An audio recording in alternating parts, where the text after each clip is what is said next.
Il-Kamra n-Negozji żgħar u medji qalet li temmen ukoll li għandu jkun hemm studju nazzjonali dwar l-implikazzjonijiet li l-miżura tal-4-Day Week tista' toħloq.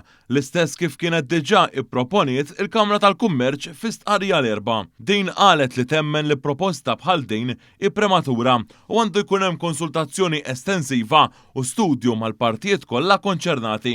Il-Kamra tan-Negozji żgħar u medji qalet ukoll kif proposta bħal din tista' taffettwa ħażin b'mod sinifikanti lil kumpaniji żgħar li jħaddmu inqas minn 10 persuni.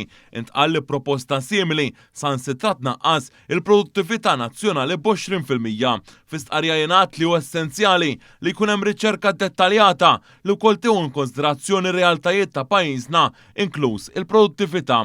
Sattant l-Assoċjazzjoni għall-Lukandi u Ristoranti l-MHRA qalet li għandu jkun hemm dialogu miftuħ mal-imsieħba soċjali qabel titħabbar jew tiġi implementata tali proposta.